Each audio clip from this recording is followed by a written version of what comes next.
Assalamualaikum warahmatullahi wabarakatuh. Selamat pagi teman-teman sekalian. Kami dari kelompok 4 dengan saya Rohayati alias Bagja dengan NIM 6423517 dan rekan saya Putri alias Safika dengan NIM 6423539. Pada kesempatan ini kami akan mempresentasikan hasil review jurnal mengenai kinerja dan kompensasi. Langsung saja ke slide selanjutnya. Kompensasi berpengaruh positif terhadap kinerja, kepuasan kerja, dan loyalitas karyawan. Kompensasi secara konsisten juga terbukti memberikan pengaruh positif dan signifikan terhadap kinerja, kepuasan kerja, dan loyalitas karyawan. Hal ini dibuktikan pada penelitian di PT Fajar Buana Indopark cabang Pekanbaru dengan teh hitungnya itu 302,123 stik dan 0,003. PT Amerlanda Oil Company teh hitungnya itu 3,143 stik dengan 0,2 dan PT Tofu Teknik Nusantara dengan teh hitungnya itu 2,793 stiknya itu 0,8.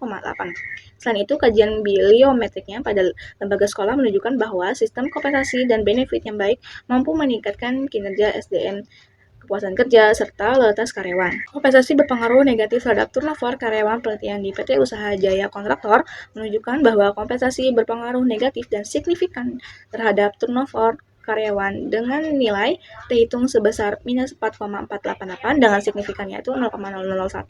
Temuan ini menunjukkan bahwa semakin baik kualitas kompensasi yang diberikan perusahaan, maka semakin rendah juga tingkat turnover karyawan. Hasil tersebut menjadi pentingnya mengingat tingkat turnover perusahaan pernah mencapai 13,51% pada tahun 2022, melebihi batas wajar sebesar 10%. Kerja merupakan faktor dominan dalam mempengaruhi kinerja. Disiplin kerja menjadi salah satu faktor yang paling dominan dalam meningkatkan kinerja karyawan. Hal ini dibuktikan pada penelitian di Dinas Kelautan dan Perikanan Provinsi Jawa Timur dengan teh hitungnya itu 3,540 dengan siknya 0,0,1 serta PT BPR Lestari Bali p-value itu 0,025 pada PT Tofu Teknik Nusantara. Disiplin kerja juga memiliki koefisiensi regresi lebih besar dibanding kompensasi, yaitu 0,614 dibandingkan 0,482, sehingga memberikan kontribusi yang lebih besar terhadap peningkatan kinerja. Lalu selanjutnya ada pengembangan karir yang berpengaruh terhadap kinerja, loyalitas, dan turnover. Pengembangan karir terbukti berpengaruh positif terhadap kinerja dan loyalitas karyawan serta berpengaruh negatif terhadap turnover. Penelitian di Dinas Kelautan dan Perikanan Provinsi Jawa Barat menunjukkan nilai T hitungnya itu sebesar 6,137 dengan signifikannya itu 0,000. Hasil ini merupakan ditemukan pada PT Amerlanda Oil Company dengan T hitungnya itu 6,368 signifikan 0,000 dengan koefisiensi regresi sebesar 0,540 lebih tinggi dibandingkan dengan kompensasi sebesar 0,27. Sementara pada PT Usaha Jaya Kontraktor diperoleh T hitungnya itu sebesar minus 4,865 dan signifikasinya itu 0,001 yang menunjukkan bahwa pengembangan karir mampu menekankan turnover karyawan. Tingkat pendidikan dan pengalaman kerja berpengaruh terhadap kinerja. Pada kajian PT Inka Persero, PT Mandiri Trimakmur Cabang Singgaraja dan Hotel Taman Selini Pumeteran menunjukkan bahwa tingkat pendidikan dan pengalaman kerja berpengaruh positif terhadap kinerja karyawan. Semakin tinggi tingkat pendidikannya dan semakin banyak pengalaman kerja yang dimiliki, maka semakin besar baik pula kemampuan dan kinerja yang dihasilkan. Temuan ini menunjukkan investasi perusahaan dalam pendidikan dan rekrutmen tenaga kerja yang berpengalaman merupakan strategi jangka panjang untuk meningkatkan kualitas sumber daya manusia. Motivasi dan pelatihan berpengaruh signifikan terhadap kinerja karyawan. Penelitian di PT Mustika Jaya Lestari menunjukkan bahwa pelatihan menjadi variabel yang paling dominan mempengaruhi kinerja karyawan. P-value itu dengan 0,001 diikuti dengan motivasi kerja dengan P-value 0,009 dan lingkungan kerja dengan P-value-nya itu 0,021. Selain itu juga penelitian ini di PT BPR Lestari Bali juga membuktikan bahwa motivasi kerja berpengaruh signifikan terhadap kinerja ketika dikombinasikan dengan variabel lain. Dengan P-value itu 0,015, temuan ini juga menunjukkan bahwa pelatihan yang terstruktur dan peningkatan motivasi kerja mampu meningkatkan kinerja karyawan secara keseluruhan. Selanjutnya saya akan membahas work-life balance berpengaruh positif terhadap kinerja karyawan. Penelitian pada Dinas Kelautan dan Perikanan Provinsi Jawa Timur membuktikan bahwa work-life balance berpengaruh positif dan signifikan terhadap kinerja karyawan. Keseimbangan antara tanggung jawab pekerjaan dan kehidupan pribadi membantu meningkatkan semangat, produktivitas, serta konsistensi kinerja, terutama pada organisasi dengan beban kerja yang tinggi. Artinya, ketika karyawan mampu menyeimbangkan antara pekerjaan dengan kehidupan pribadinya, mereka akan merasa lebih nyaman, tidak mudah stres, dan memiliki semangat kerja yang lebih tinggi. Kondisi tersebut membuat produktivitas dan konsistensi kinerja karyawan juga ikut meningkat, terutama pada organisasi yang memiliki beban kerja cukup tinggi. Selanjutnya yaitu ada usia dan absensi karyawan berpengaruh terhadap kinerja.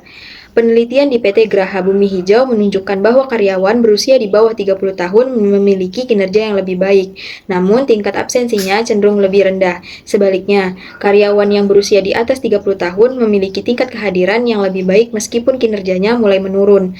Temuan ini menunjukkan bahwa faktor usia dan kedisiplinan hadir perlu dipertimbangkan dalam pengelolaan kinerja karyawan. Nah, hal ini menunjukkan bahwa perusahaan perlu mengelola sumber daya manusia sesuai dengan karakteristik setiap kelompok usia agar kinerja organisasi tetap optimal. Selanjutnya, ada budaya organisasi berpengaruh positif terhadap kepuasan kerja.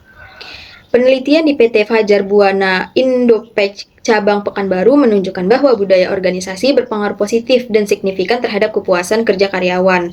T hitung sama dengan 4,511 dan signya yaitu sama dengan 0,00. Bahkan memiliki koefisien regresi yang lebih besar dibandingkan kompensasi, yaitu 0,475 berbanding 0,200. Hasil ini menunjukkan bahwa budaya organisasi yang positif dapat meningkatkan kepuasan kerja, bahkan lebih kuat dibandingkan kompensasi.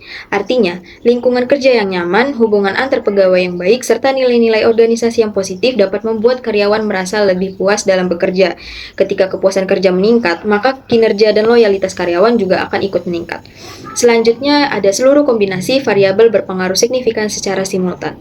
Berdasarkan 10 jurnal yang dikaji, hampir seluruh uji simultan atau UJF menunjukkan hasil yang signifikan. Kombinasi variabel seperti kompensasi, budaya organisasi, pengembangan karir, disiplin kerja, work-life balance, pendidikan, pengalaman kerja, kemampuan kerja, dan motivasi secara bersama-sama memberikan pengaruh yang signifikan terhadap variabel dependen. Temuan ini menegaskan bahwa pengelolaan sumber daya manusia memerlukan pendekatan yang holistik dan multifaktor, bahkan hanya berfokus pada satu variabel saja. Jadi dapat disimpulkan bahwa peningkatan kinerja tidak cukup hanya berfokus pada satu faktor saja, tetapi perlu didukung oleh berbagai aspek yang saling berkaitan. Selanjutnya yaitu ada saran dari hasil review jurnal ini. Saran bagi perusahaan dan organisasi disarankan untuk memberikan kompensasi yang adil, menyediakan kesempatan pengembangan karir, menegakkan disiplin kerja, serta memperhatikan work-life balance, pendidikan, dan pengalaman kerja agar dapat meningkatkan kinerja, loyalitas, serta mengurangi tingkat turnover karyawan. Kemudian, saran bagi manajemen SDM perlu menerapkan pengelolaan yang lebih menyeluruh dengan mengintegrasikan kompensasi, pelatihan, budaya organisasi, lingkungan kerja, dan pengembangan karir. Selain itu, evaluasi sistem kompensasi juga perlu dilakukan secara berkala agar tetap sesuai dengan kebutuhan karyawan. Sedangkan saran bagi penelitian selanjutnya, disarankan untuk menambahkan variabel lain yang mempengaruhi kinerja menggunakan metode Miket method secara memperluas objek penelitian agar hasil penelitian menjadi lebih komprehensif. Terakhir, yaitu saran bagi institusi pendidikan. Diharapkan dapat menerapkan sistem kompensasi dan benefit yang seimbang karena kepuasan kerja guru berkontribusi 44,6% terhadap kinerja. Kepala sekolah juga perlu mengelola kebijakan kompensasi secara adil dan melibatkan guru dalam proses evaluasinya. Demikian pemaparan hasil review jurnal yang dapat kami sampaikan. Dari keseluruhan jurnal yang telah dikaji, dapat disimpulkan bahwa kinerja karyawan dipengaruhi oleh berbagai faktor, seperti kompensasi, disiplin kerja, pengembangan karir, motivasi, budaya organisasi, serta work-life balance. Oleh karena itu, perusahaan perlu mengelola seluruh faktor tersebut secara seimbang agar dapat meningkatkan kinerja, kepuasan, dan loyalitas karyawan. Sekian presentasi dari kelompok kami. Terima kasih atas perhatiannya. Mohon maaf apabila masih terdapat kekurangan. Wassalamualaikum warahmatullahi wabarakatuh.